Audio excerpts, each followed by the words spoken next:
세상을 어떻게 바라보느냐에 따라서 세상이 달리 보인다고 하죠. 자, 법으로 보는 세상. 오늘 수요일로 자리를 옮겨서 만납니다. 송은석 변호사 나오셨습니다. 어서 오세요. 네, 안녕하세요. 네네.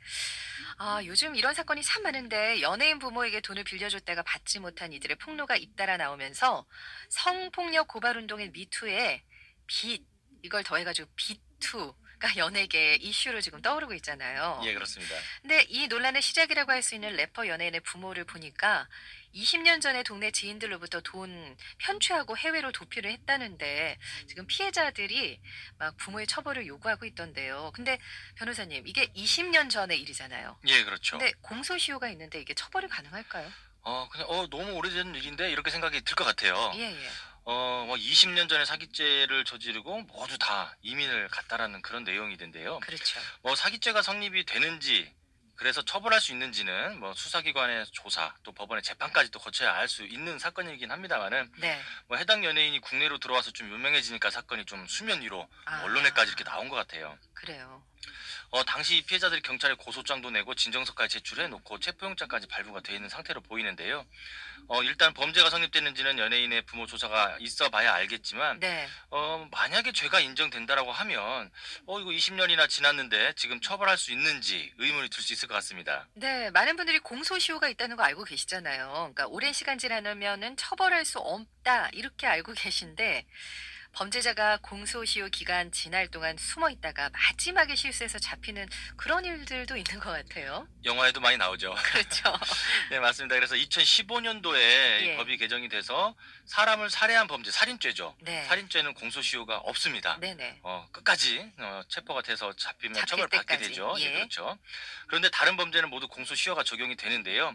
오늘 사례에서 문제된 범죄는 범죄가 인정된다면 사기죄가 성립이 되겠죠. 이 네. 사기죄는 형량이 10년 이하의 징역에 처하게 돼 있어서 현행법 기준으로 하면 공소시효가 10년입니다. 네. 그런데 2007년 12월 21일 이전의 범죄는요, 7년입니다. 법이 개정이 돼서 아, 공소시효가 최근에 늘은 건데요. 그렇군요. 그래서 20년 전 사기죄라고 하면 7년의 공소시효 기간이 적용이 될 걸로 보여지는데, 네. 이 가족이 이민 간 게 20년 전이니까 시간상으로 범죄가 발생된 뒤로 7년이 지난 건 너무나 명백하죠. 그렇죠. 그런데 이렇게 7년이 지났다고 해서 처벌하지 못하면 범죄자들이 모두 해외로 도피할 것 아, 같습니다. 예, 예. 이걸 방지하기 위해서 형사소송법이 특별한 규정을 두고 있는데요. 네. 범인이 형사처분을 면할 목적으로 국외에 있는 경우, 해외로 간 경우에 네. 그 해외에 있는 기간 동안에는 공소시효가 정지된다라고 이렇게 규정을 하고 있습니다. 그래요. 예, 그렇기 때문에 형사처벌을 면하기 위해서 해외 도피를 했다면 해외에 체류한 기간 동안 그 기간은 공소시효 기간에서 정지가 되기 때문에 흘러가지가 않게 되게 되겠죠. 야. 그러니까 주변 사람들의 돈 빌리고 갚지 않은 상태에서 형사처벌을 피하려고 해외로 도주를 했다. 근데 20년 지났어도 공소시효 기간은 만료되지 않아서 처벌이 가능한 거네요, 그러면? 네, 법률적으로 그게 맞습니다. 이게 예. 범죄를 저지르고 국내에서 숨어 사는 경우에는 이 공소시효 기간 안에 체포될 가능성이 되게 많겠죠. 그렇죠. 그런데 해외로 도피하는 경우에는 국제공조가 좀 이루어진다 하더라도 쉽게 그 범죄자를 체포하기가 좀 어렵습니다, 현실적으로. 네네. 그렇기 때문에 범죄자가 해외로 도피한 경우에는 공소시효를 정지시켜가지고 다시 돌아오거나 해외에서 음, 체포돼서 송환되면 언제든지 처벌할 수 있게 법이 규정하고 있는 거죠. 잘 됐네요. 그러니까 해외에 있는 만큼은 시간이 멈추는 것 네, 같네요. 맞습니다. 예. 아, 이런 피해가 정말 심심찮게 저희가 뉴스를 통해서도 좀 듣고 주변에 또 피해를 당한 경우도 많다고 예, 하시던데 그렇습니다. 예, 이런 일 없었으면 합니다. 다음 이야기로 좀 넘어가 보면요. 지난 주말에 KT 통신회사 통신구에 화재 발생하면서 정말 통신 대란이 예, 일어났었잖아요. 그렇습니다. 현재까지도 그렇게 완벽하게 복구가 되지 않은 것 같던데 앞으로 이 해당 지역에서 KT를 사용한 유무선 사용자들의 보상 문제가 불거질 것 같은데 어떨까요? 예, 맞습니다. 이거 피해가 좀 큰 것 같은데요. 예, 요즘에는 예. 또 이 핸드폰, 이게 단순한 전화만 하는 그런 게 아니죠. 그렇죠. 스마트폰이라는 걸로 발전이 되면서 여러 기능도 담고 있고, 그런 기능들이 금융거래라든지 또, 일상 업무를 보는데 아주 중요한 기능을 담당하고 있는데요. 네. 그러다 보니까 이 KT 통신회사의 화재로 인해서 현재까지도 통신이 완벽하게 이제 회복되지 않으면서 많은 피해가 있는 것으로 보여지고 있고요. 예. 피해에 대한 예를 들어보면 가장 문제가 되고 있는 부분이 카드 결제 수단, 카드 단말기 수신이 되지 않아서 카드 결제를 받지 못한 사례가 좀 많이 있는 것 같고요. 맞습니다. 예. 또 다른 예를 보면 스마트폰으로 뭐 증권 거래를 꼭 해야 되는데 통신이 아. 두절돼서 내가 이거 팔지 못했다, 거래를 하지 못했다 해서 손실을 봤을 수도 있고요. 네네. 항시 핸드폰으로 업무를 보시는 분들이죠. 대리운전 기사분들. 예. 영업을 전혀 할 수가 없었겠죠.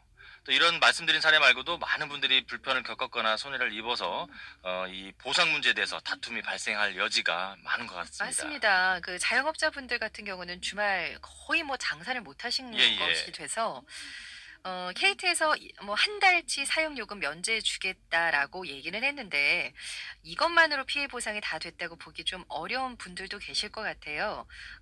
지금 말씀드린 그 자영업자들은요. 영업을 못해서 손해를 많이 봤을 텐데 이거 어떻게 보상을 받을 수 있을까요? 좀 어려운 부분인데요. 예예. KT 측에서도 자영업을 하시는 이 소상공인분들의 손해에 대해서 검토를 하겠다. 이렇게 뭐 공식 발표는 했습니다. 네. 그런데 과연 어느 정도 이 소상공인 분들의 피해에 대해서 공감할 수 있는 보상 대책이 나올 수 있을지 좀 의문이 있는데요. 현실적으로 보면 그렇죠. 식당이나 가게에 들어갔는데 요즘에 현금 안 가지고 다니고 카드만 가지고 다 다니시는 분들 카드를 많죠. 쓰시죠. 그런데 딱 앞에 카드 결제가 안 됩니다 그러면 예. 안 들어가게 되겠죠. 예. 그렇게 되면 그 자체가 매출 하락으로 이어질 수밖에 없는 건데요. 게다가 현금 인출기도 안 됐잖아요. 그렇겠죠. 네네. 그래서 이 통신이 두절된 기간 동안 매출 하락이 통신 두절 때문에 발생된 것이라는 점, 음. 인과관계죠. 예. 상당한 인과관계가 문제가 될 수 있습니다. 매출 하락은 통실 두절 때문에 발생할 수도 있지만요. 해당 업체의 문제라든지 시장 상황의 문제 등 그렇죠. 다양한 원인에 의해서 매출이 떨어질 수 있거든요. 예. 그렇기 때문에 보상을 해주는 KT 측에서 일정한 수준의 보상 금액의 수준의 보상 금액을 보상한다 제시할 수도 있겠지만 그런 제시된 금액보다 큰 손실을 입었다고 생각하시는 분들 예. 많을 것 같습니다. 그 제시안을 수용하지 않고 소송할 수밖에 없을 것 같은데요. 그런 분들은 그렇죠. 그런 경우라면 매출 하락하고 통실 두절 사이에 인과관계가 있다는 점에 대해서 해당 업체 사장님들이 입증해야 되기 때문에 소송법상 아주 어려움이 생길 것 같습니다. 이건 너무 어려운 일인데 사실요. 뭐 평소 주말에 매출 수준을 좀 평균적으로 값을 내야 되는 건지 예. 이거를 개인적으로 내는 건 좀 어려울 것 같은데 소송으로 진행되면 승산이 있는 건지 모르겠어요.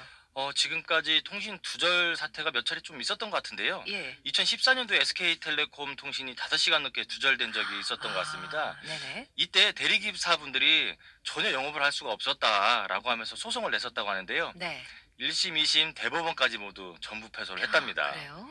그래서 약관에 따른 일정한 보상만 받으면 족하다라고 이제 법원에서 봐준 건데요. 이 사건처럼 통신 두절하고 매출 하락 사이에 그 통신 두절 사실하고 나 매출이 하락됐다. 네. 이 두 가지 사실만 입증한다고 해서 법원이 그만큼 다 손해다. 그게 통신 두절 때문에 생긴 거다라고 인정해주지 않는 게 문제입니다. 네. 통신 두절 때문에 하락된 매출액이 얼마인지 정확히 특정을 할 수 있어야 소송에서 이길 수가 있는 건데요. 한마디로 인과관계가 있다라는 점까지 모두 입증을 해야 됩니다. 예. 참 쉽지 않은 문제예요. 소송상. 어렵네요. 네. 이게 입증이 만약에 안 되면 손해 본 거는 맞는데 도대체 얼마까지인지는 모르겠다. 그런 경우에 법원은 손해는 있는데 손해액 입증이 어려운 케이스라고 봐서 네. 일정한 금액을 좀 위자료로 인정해 주기도 합니다. 음. 그런데 그 피해 보신 분들이 만족할 만한 금액을 법원에서 절대 인정해 주지 않기 때문에 네네. 만족스러운 수준의 보상 금액을 인정받기는 참 어려운 것 같습니다. 알겠습니다. 자, 지금까지 송은석 변호사와 함께했습니다. 고맙습니다.